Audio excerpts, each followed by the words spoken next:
E talvez isso da energia escura conseguir explicar. Então, você acha que isso são as duas grandes mistérios aí pra gente Da revelar? astronomia, provavelmente. A matéria escura e a energia escura? Exato, para que isso se encaixe nas coisas. Vamos A outra explicar então pro coisa- pessoal, porque muita gente confunde. Sempre perguntam, né? Ah, mas o que é energia escura? O que é matéria escura? Vamos explicar pro pessoal então. A matéria escura, começa pela matéria Matéria escura. Matéria escura é o que mantém, né, parecido com a gravidade, né? Mantém as coisas unidas. e tal, Exato. né? Como ela foi descoberta? Por exemplo, foi o Fritz Zwick que descobriu, né? Isso. Vendo que as galáxias têm uma velocidade em torno, quando estão em aglomerados, né? Tem uma velocidade, né, de translação lá dentro, que, claro, a gente não vê, mas consegue medir, em torno, né, do centro de gravidade. E essas velocidades eram muito diferentes daquelas que, se você tirasse a massa do aglomerado, a partir da luz que elas emitem. Então ele já teve uma sacada. E a Vera Rubin foi com curvas de rotação de galáxias. Isso. Se você pegar a curva de rotação das galáxias, é esperado um padrão, onde a massa está mais concentrada no meio, ali, no centro, e também achatado. Você tem uma curva característica que sobe e depois vai caindo suavemente. Ela percebeu, não, que continuam num platô durante muito tempo. Ou seja, tem massa que a gente não enxerga. É isso. Tem um que é excesso matéria. de massa, Tem né? um excesso de massa que a gente não consegue enxergar. Quando fala enxergar, é por rádio. Quais são os mensageiros da astronomia? Luz, radiação eletromagnética. Né? Agora até as ondas gravitacionais, mas ou é ultravioleta, ou é visível, ou é rádio, infravermelho. E nada disso. Não emitia em nada. Mas estava lá porque a gente viu o efeito dinâmico.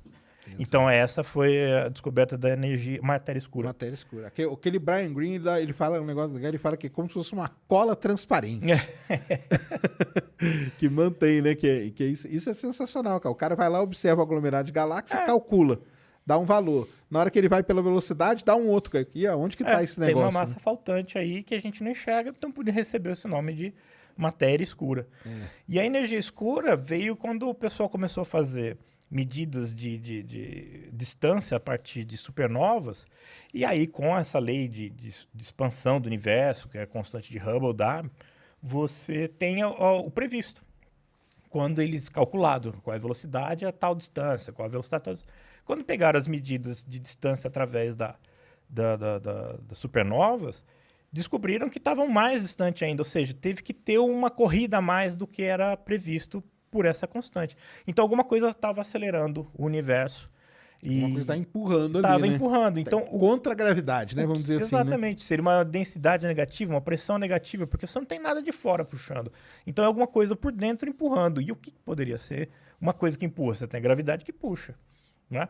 E aí também, como a gente não sabe, não vê, não enxerga, colocou o nome de energia escura, porque é uma energia que está empurrando, só que a gente não vê, né? Exatamente. Isso aí. E aí, o universo então expande acelerado. E uma coisa legal da gente falar também é o seguinte: por que os caras usam a tal da supernova? A supernova, porque a supernova ela pode aparecer em dois sabores.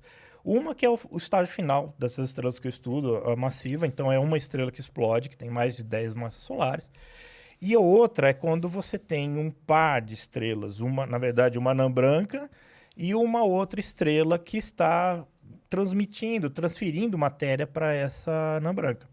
Quando a anã branca está ali no limite de massa que ela pode ter antes de colapsar e virar uma estrela de nêutrons, através de uma explosão de supernova, ela vai acretando. Quando chega a esse limite, rompe, ela vira uma supernova. Então, como a massa da anã branca tem um limite bem conhecido e a quantidade de matéria que ela precisa para romper esse limite também é conhecido, ou seja, você sabe muito bem o objeto que te dá essa supernova, a supernova do tipo 1A. Uhum. Então você conhece qual é a curva de luz esperada, como é que ela aparece, como é que ela desaparece. Então é o que a gente chama de vela padrão na astronomia. Então você tem um evento que é padronizado, que você conhece extremamente bem. Então qualquer lugar que você observa do universo, você consegue usar aquilo. Bom, o esperado se tivesse uma distância de 10 quilômetros, né, 10 mil anos-luz, você observaria desse jeito. Agora, se você está observando a 1 milhão de anos-luz, você observaria daquele jeito. Se fechar, né, essa observação com o previsto, beleza. Não estava fechando. Essas velas padrões estavam mostrando que o universo estava se expandindo muito mais rápido do que o previsto. Isso. Por isso é uma medida bem segura. Né? É uma medida que dá uma precisão muito grande na hora de você medir e de principalmente calcular um negócio que no universo... O pessoal, quando a gente fala assim, o pessoal não entende, né? Que é a tal da distância, né, cara? Distância é talvez um dos negócios mais complicados de calcular, não é não? Exato, exatamente. Por isso que tem aí o Gaia fazendo por um modelo, usando técnica de trigonometria básica. Paralaxe, né? Paralaxe trigonométrica básica, que conhecemos desde Pitágoras, que é para não dar ruim, que é para a gente saber com uma precisão ótima e com isso a gente fazer um mapa direitinho, porque da nossa própria galáxia. Qual é a grande questão de fazer um mapa da galáxia? É você ter a posição no céu, beleza, isso o telescópio faz. E a distância até lá. Você vai fazer um mapa da sua cidade estando dentro dela. Exato. Você não pode sair e olhar por cima. Então, uma das técnicas é essa. Então, fazendo com trigonometria básica, que a gente chama de princípios primeiros, né? Ou primeiros princípios, que são as partes mais básicas da ciência, como matemática, física, é muito sólido. Porque você tem pouca coisa onde errar. Exato. Ou quase nada. Então, o seu resultado é muito confiável. Tem uma precisão grande, né? Só que aí quando as distâncias começam a aumentar, aí a paralaxe já não funciona mais, exatamente. E aí tem outras técnicas, Aí né? tem outras técnicas também. Aí usam modelos de rotação da galáxia, por exemplo, que aí você tem que ter um modelo de como a galáxia gira. A gente não sabe nem como ela é, você vai ter que adivinhar como ela gira. Já começou a colocar um fator incerto ali. Exatamente. E no meio assim, você está falando que a galáxia gira de um jeito, mas ela não é um prato, ela não é sólida, ela tem nuvens. Essas nuvens não têm o mesmo comportamento em toda a galáxia. Umas podem ir para frente, outras podem ir para trás durante essa rotação. Então as coisas complicam mais.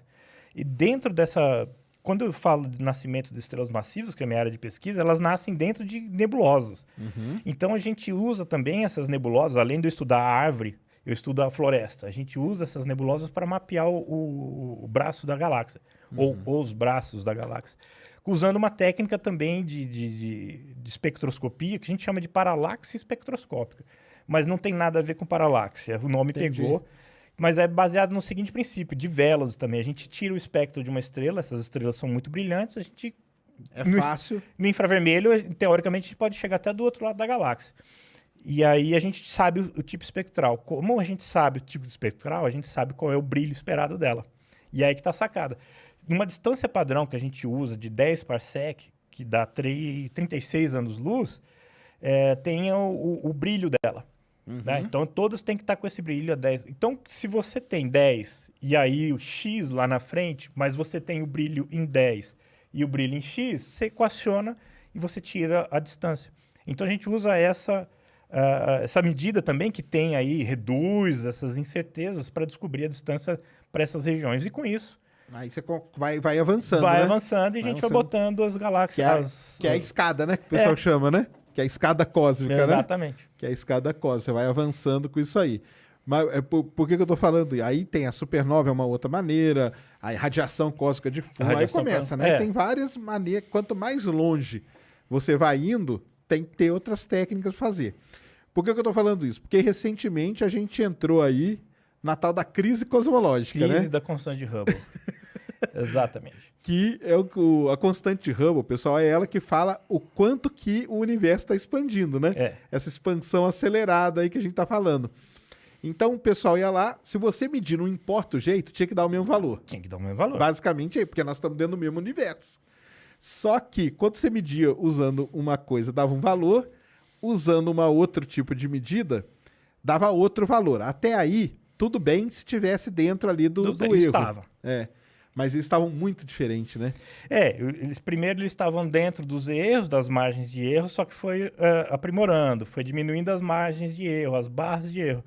E os erros que sobraram não são erros sistemáticos, são erros pequenos, né, que você pode explicar por conta ali do equipamento. E aí deu uma diferença. Deu uma diferença grande, quer dizer, grande em termos cosmológicos, né, uma diferença numérica pequena, mas quando você vê o efeito daquilo, é você dizer que está com uma idade de universo entre 15 e 12 bilhões de anos. Então, dentro desses 3 bilhões de anos, acontece muita coisa, né, na escala do universo. E, assim, até agora, que eu saiba, que não faz parte da minha pesquisa, né, da minha área, não tem uma explicação. Ontem, ou antes de ontem, saiu um artigo de revisão que começa assim, o guia do comprador da constante de Hubble. Aí eu baixei, mas não deu tempo de ler, né? Entendi. Mas assim, tudo que você precisa saber antes de decidir qual constante você vai usar na sua equação. O que eu vi recentemente é que o pessoal começou a usar aqui a gigante vermelha. Ah, tem essa questão, né? Tem que ia resolver, né? É. E aí, você acha que... ou não? Eu não sei dizer. Eu vi também essa manchete, mas eu não sei te dizer qual era o problema ali para... Porque eles falavam que o carro gigante... Porque o lance é todo... O lance, pessoal, é baseado na tal da distância. É. Então, se você faz... Um usava a radiação cósmica de fundo. Exato. Para calcular ali. E o outro usava supernovas. Aí o pessoal falou assim, vamos usar a tal da gigante vermelha, que é uma estrela que você teria como medir bem o brilho dela, daí você tiraria a distância. Com isso, você calcularia a constante de Hubble e ela dá um valor ali mais próximo de um deles, entendeu? E aí o pessoal fala ia usar como discriminante. que ela resolveria. Mas também é um trabalho só, com poucas estrelas ainda. Então, estamos aí nessa crise cosmológica, crise existencial do universo. É isso que é o negócio, entendeu? A quanto que nós estamos expandindo, né? E isso tem uma influência muito grande, né? Para a gente entender o funcionamento, né, do universo, né? Exato. Essa constante de Hubble ela é importante. Ela te dá a taxa de expansão do universo, né? Então, quantos quilômetros por segundo aumenta a cada vez que você vai 1 megaparsec, ou 3 milhões de anos-luz, né? Você espera que vai aumentando de 60 a 70 quilômetros por segundo. E dela você tira a idade do universo, você tira outros fatores, um monte de características esperadas para o universo. Que é o pessoal da cosmologia que estuda isso, né? Que é Exato. como que o universo, como que é a evolução do universo. Então vocês perguntam pra gente toda hora, mas o universo vai morrer como? Cara, a gente não sabe, até a constante de Hubble tá dando problema. Como que a gente vai responder? Como que vai? Nós não estamos entendendo nem como que ele tá vivendo, né? Vamos dizer assim, né? Exato. A vida dele atual nós não estamos entendendo direito, cara. Como que nós vamos saber daqui pra frente? Então, esse é uma grande coisa para ser resolvida também. Você acha que... Não, existe, porque você vê que com essa energia escura expandindo aceleradamente, em princípio o universo ia terminar no grande rasgão, que é o que em inglês é Big Rip. Big Rip. A gente fala Big Bang, que seria a grande explosão, que não tem nada de explosão, mas foi um termo pejorativo que acabou pegando. E o Big Rip é o grande rasgão, porque vai expandindo aceleradamente, chega a um ponto que a gravidade não vai conseguir segurar. A aceleração da gravidade vai ser menor do que a aceleração do universo. Então não vai segurar, vai desfazer a galáxia. E aí aumenta a velocidade, vai desfazer os sistemas solares, vai desfazer as estrelas. É o balão rasgando, né? Exatamente. E numa escala, acho que de 3 trilhões de anos, não vai ter nem forças quânticas que segurem o átomo. Entendi. E aí ele se evapora e acabou o universo. Esse é um dos fins, né? Esse é um dos fins. E dentro do cenário da energia escura, por enquanto, seria o mais provável de acontecer. Mas se tiver, ele pode desacelerar, sabe, alguma ele coisa. Pode congelar, né? Tem o Big Freeze, né? Exato, porque tem uma morte térmica do universo, né? Porque ele vai também se expandir, e aí ele esfria enquanto se expande. Aí tem o Big Crunch, que ele pode, né? Se aí contrair, se ele né? conseguir, se a massa for suficiente para frear... E ele começar a voltar, E voltar. Aí ele vai voltar e se compactar. É o Big Crunch. É isso aí. Eu até comecei a ler um livro do Penrose, cara, que é o Universo Cíclicos, né? Que ele chama. Porque tem essa outra também. Além, quando ele contrai tudo, ele volta para as condições que tinha durante o Big Bang, no evento do Big Bang. E aí ele dá uma ignição... O pessoal defende que ele não tem, que não teve início e não tem fim, né? Ele fica... É um negócio cíclico. Então ele expande, volta, contrai. Expande de novo, volta, contrai. É uma ideia... bem interessante, né? Eu acho que o Mário Novello, aquele cosmólogo brasileiro, ele defende também, ou ele já escreveu a respeito, pelo menos. Acho que ele que escreveu isso aí também. É um negócio bem interessante. E aí eles tentam na radiação cósmica de fundo encontrar ali, né? Algumas marquinhas ali que seriam, né? Esse ponto aí do...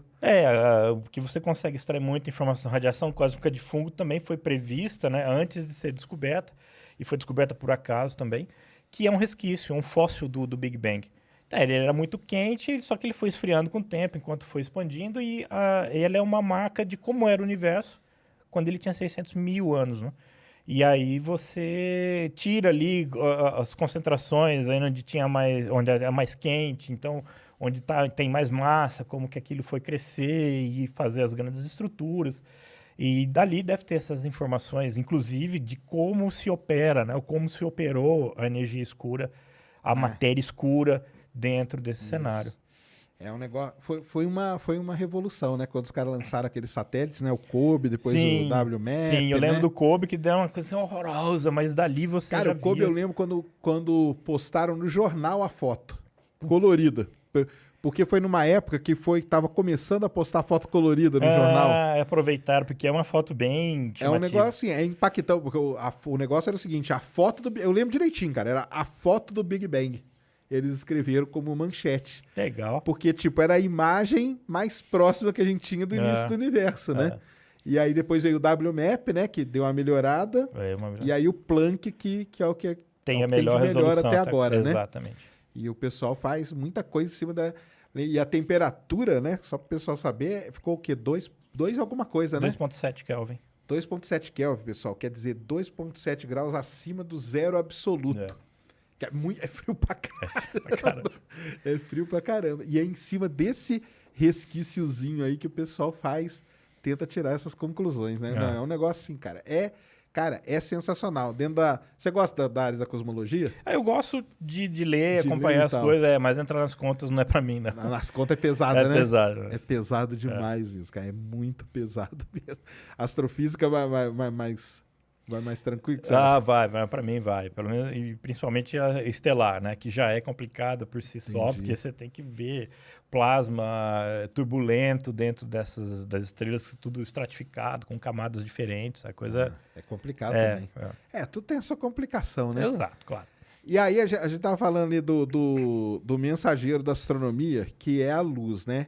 E aí veio a onda gravitacional, aí o pessoal chama de hoje de astrofísica multimensageira, né? Multimensageira. Porque você tem o espectro eletromagnético, vai ter o gravitacional e os neutrinos, né? Que ainda está um pouco no começo, né?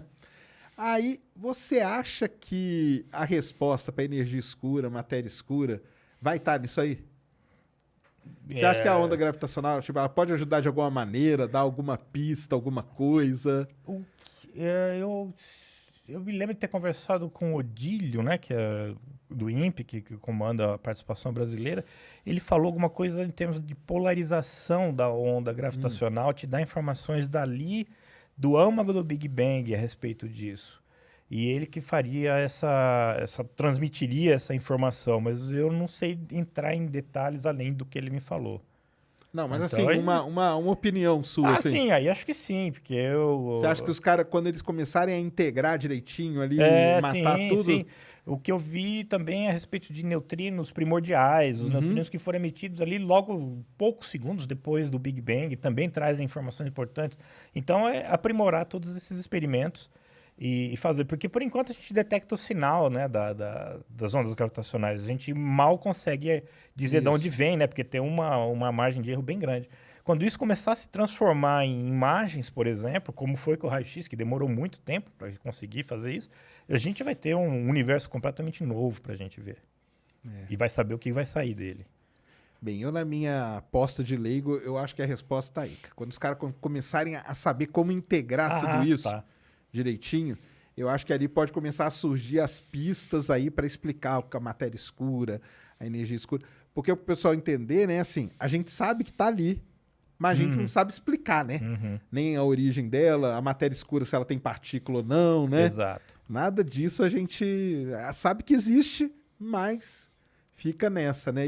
E sabe qual é o efeito que ela causa, mas como apareceu, como entrou, a gente não sabe dizer. Não sabe dizer. Isso aí que é um negócio, é muito interessante isso aí.